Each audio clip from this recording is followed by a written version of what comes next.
Now, these last 2 years, I've been traveling pretty much nonstop, visiting different countries across the world. And on some of that traveling, I've gotten a chance to be able to fly first class. So in this video, I wanted to break down some of my travels and how I actually managed to do it. So if that's something that interests you, be sure you stay tuned. Now, right off the bat, I'm not gonna waste any time. I'm gonna let you know that a lot of times I do it by leveraging credit card points and also leverage Google Flights and Award Hacker, which is another website that I'm gonna touch on and explain as well. Now, I'll break down the exact process here in a moment, but first let me talk about some of the example experiences that I've had, how they break down in terms of points and amount of money I've spent. The first one I want to touch on is me going from Brussels, Belgium to West Africa, Togo. Okay, so I ended up paying 64,000 points and $36.70. It's been a while. I think I did this one. I think it might have been last year. Now, with the 64,000 points, I'm pretty sure that I even got a bonus. So typically, sometimes you'll see whenever you're transferring points, credit card points, right? Because let's say I have like a Chase card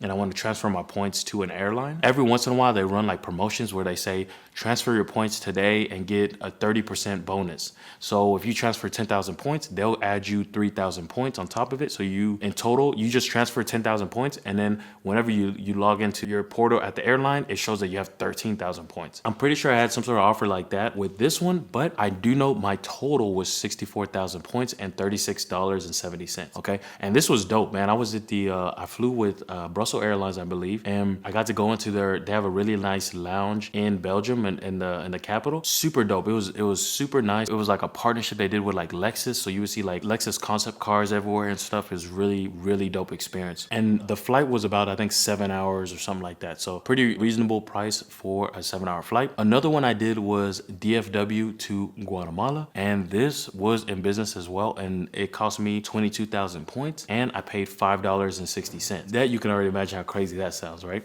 And it was with American Airlines. And what was dope was I got to fly with American down there.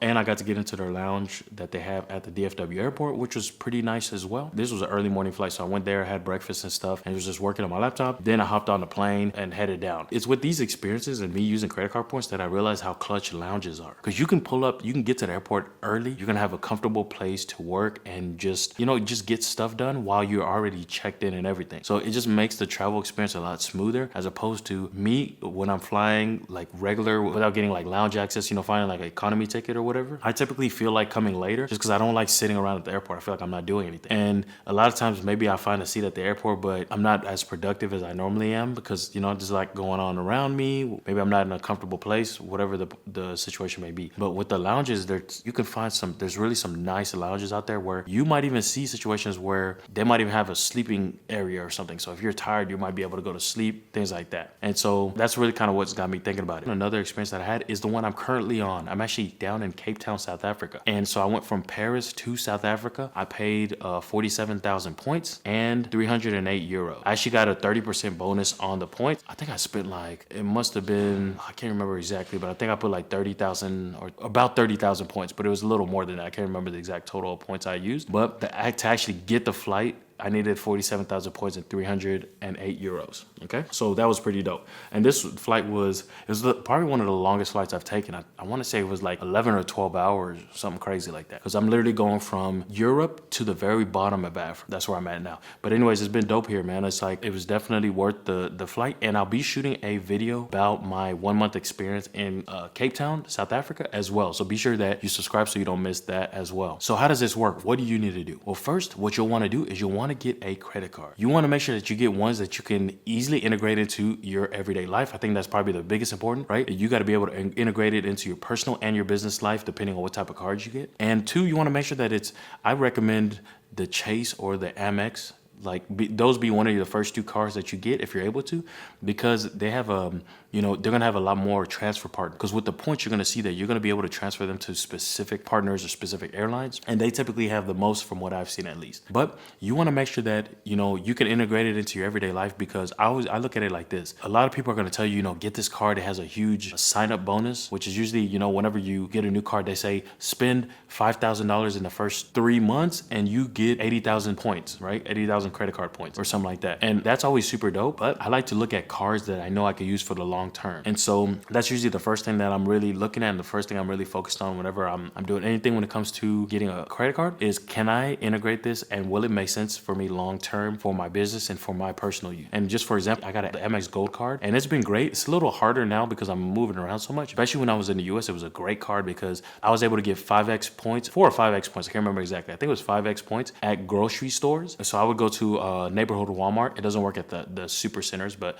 at a neighborhood Walmart, I was able to get I think it was 4x actually. I was able to get the 4x points, and that helped me a lot in terms of being able to get enough points to use it for like my flights and things like that. And I was also able to get points for, just going to restaurants. So whenever I go out to restaurants with friends, I would use that card to pay and they would give me the same amount. I think it was 4x points as well. That's the plus with that. So you kind of want to look at cards that can integrate into your lifestyle and that makes sense, even if they have the annual fee. So the Amex Gold card makes sense for me, though it has the annual fee, because of all the benefits that I'm able to drive from it. So yeah, Amex Gold card is kind of what I use in a personal aspect to kind of give you an idea. And I have a bunch of different Chase business credit cards. I'm actually probably looking at getting an Amex card pretty soon. That's going to help when it comes to me doing advertising. It's going to give me a lot more points based off of the amount of advertising I'm doing, which is going to be dope as well. Also, you want to try to get those cards around the same time that you know that you're going to need to make big purchases, right? Because that's really what's going to help you with meeting those sign-up bonuses. So I typically recommend, if okay, I got to buy some new laptops for my employees in my business, and you were planning on getting a credit card, so why not just buy those new laptops with the credit card and then just pay it off, knowing that now if those laptops you need to buy are going to help you meet that sign-up bonus. So it's like you getting credit card points pretty much free, right? An easy way to get those credit card points. Right? So that's kind of how you want to look at it. Next, what you want to do is you want to plan out a trip. I try to plan out my trips way in advance, though I have to admit that there's been times when I haven't. But in most cases, especially if you're trying to go during the peak season, you might need to plan out your time like 10, 11 months ahead of time. Because with the credit card points, you have to find a award seat. It's not just like if I'm paying cash and I'm going to a website and I just can book a flight if they have space. They have to actually allocate a certain amount of award seats. And that's kind of what you're kind of vying for and trying to get, okay? And so typically you'll have to do that a lot sooner, especially if you're trying to go like during the summer or during like the best times for tourism in that country. Now, what I usually do is I use a website called Award Hacker. It's super dope because what you can do is you can type in like where you're flying out from and where you're trying to get to, and then they're going to give you a bunch of different routes and show you what kind of airlines you can use and where you can transfer your points to for you to be able to get those award seats. Okay, and so that's what I think is super dope. I use this website a ton.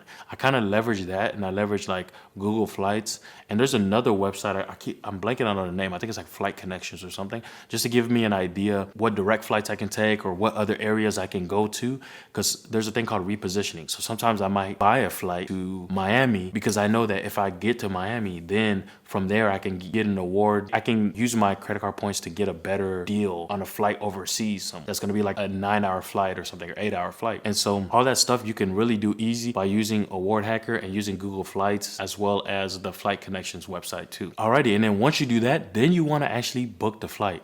Now, bonus tip, I also like to look into the actual airports itself that I will be having layovers at, especially if I'm booking business class flights, which is what we're talking about here. I like to actually look at the airports and based off of the airline I'm using, what kind of lounges I'm going to have access to. Because I want to get an idea if they have a dope lounge, because there's some lounges out there that literally have showers. They have like sleep pods. They have all types of things. Even I've heard of some lounges where you can get massages and things like that. So in that case, it might make sense for you to get there a little earlier, right? So you can take advantage of that stuff. But if I know I'm going to an airport where the lounges ain't that good, then I'm going to try to show up I'm not going to try to show up right on time, but I'm going to try to show up maybe like an hour and a half, 2 hours before the cutout, instead of sometimes I've showed up 3 hours, 3.5 hours, especially if I want to make sure I don't miss the flight and I want to have time to do some work on my laptop, things like that. So just kind of things like that you want to keep in mind of. Now, hopefully that gives you a good breakdown of how I go about doing things. Check out my other videos on some destinations I visited, places I've stayed a month at a time at. I'm going to shoot one for Cape Town as well, but I've already done some for Morocco. I've done some for Mexico. I've done some for Argentina, Buenos Aires. I've done some for Spain and a bunch of different other locations. So be sure that you go to my channel. I'll try to link it somewhere here as well so you can check it out, and let me know in the comments what other types of videos you like to see. So I appreciate you guys watching. Can't wait to see you at the next one. Peace.